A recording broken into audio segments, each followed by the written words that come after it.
What advice do you reckon Nugget will have for the players? I'm sure he's going to have plenty of advice, and I might have to whack a muzzle on him at some stage, because once he gets going, he doesn't stop, Nug. But I would tell everyone to listen to the captain. That's one of his go-to lines. Playing the V and have a bit of fun. Is it hard giving the gloves up, you personally?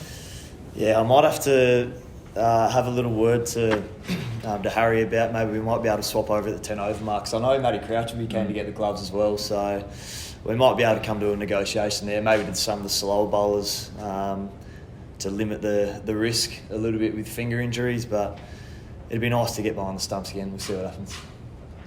You were impressed in the nets yesterday. Well, you guys left a bit earlier, but Connor Rosie threw the pads on once everyone had disappeared, and he hits a very crisp ball. So I wouldn't bowl it full to him because he'll whack it back over your head. Well, that's why we got Richo and... but no, all the guys can hit a reasonable ball. I think I've mentioned to a couple of people, we've probably selected a bit more on talent rather than, the Crows guys have probably gone for character. That's the first jab. Those guys know who they are. Tom, you mentioned last week that Rashid Khan wasn't going to make the cut. Bit of a backflip on that one today? Yeah, certainly a backflip. After I've seen him perform, he passed a few tests of mine. He's obviously an important piece for the day, and it's going to be great to see him out and supporting such a great cause. And I know both teams are really looking forward to playing with him. And as I said before, I'm just super glad I don't have to face him. So we're looking forward to having him in the team. I think the Port Boys yesterday said 4 or 5 wickets. Tom Cleary said his prediction Yeah. for the win. What's your reaction to that? I think he might be changing his mind after he's seen who I've picked today. But we had a little net session here at Adelaide Oval ourselves, and I think we surprised ourselves a little bit. We caught up as a team, and I asked everyone what they wanted to do, what was their preference, and everyone said, I'm an opening batsman or an opening bowler. So we're going to have to fight amongst ourselves to see who bats and bowls where. Hamo, there's a bit of talk about the AFL sort of monitoring the situation in China with you guys, with obviously your game coming up during the year. It probably goes without saying that the right decision will be made, but as players, are you glad that sort of thing's on the agenda and precautions are being taken? Oh, yeah, no doubt. There's a bit of common sense, I suppose, that comes into play there. Our footy club and the AFL are never going to put anyone in risk of falling ill in that circumstance. So we'll see how things play out over the next couple of months. Hopefully things are under control by then. We can get over there. We love getting over there as a footy club and as a team. It's a really good sort of 4 or 5 days, but I think for the betterment of everyone, let's hope that this virus can sort of get on top of, or we can get on top of it before anything too nasty sort of unfolds.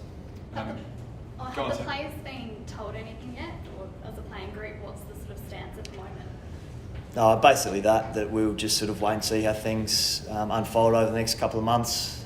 As I mentioned, we won't take any risks, and neither will the AFL. So when it comes a little bit closer to that match actually taking place, the necessary precautions will be taken, I'm sure. So at this stage, it's all systems go until it changes? Yeah, exactly right. We'll plan ahead as normal, and there's obviously a fair bit of work that goes into that game from a footy club point of view. I think there were some people that were due to go over there maybe even as early as next week to start preparing for it all. So as far as I'm aware, that will still go ahead. But if things get any worse over there, then we'll make sure people are safe and sound at home. How could be all of your plans go out the window if either team makes a big score first up? Like, do you just sort of go straight into let's get the strikers in as quick as we can? How quickly does that all change for you boys? Obviously winning's pretty important, just as a little side note. Yeah, winning is important. Certainly, we'll be playing to win, but we're looking forward to having a lot of fun as well. But it'll be interesting to see. I think the Port have declared they want to bat first about 5 or 6 times, so hopefully we win the toss and shake that up. But we'll give our best foot forward. And as you're right, if we're in a bit of trouble, we've got some artillery we can send out there. So another issue that was on the agenda was a bit of gambling and stuff in the AFL. Obviously, there's the advertising and the moral sort of argument. There's been a suggestion from Eastern Wood that players could potentially look at a reduction in payment to get rid of the betting advertising in the game. Is that something players would support? Do you think it's an issue?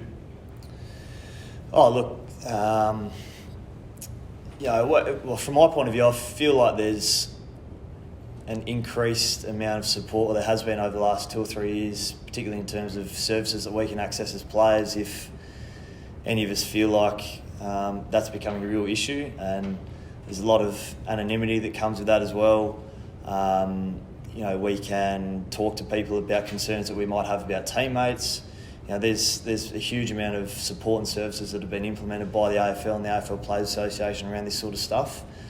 So I think so long as we keep going down that path, the issue shouldn't become any bigger or more significant than what it is right now.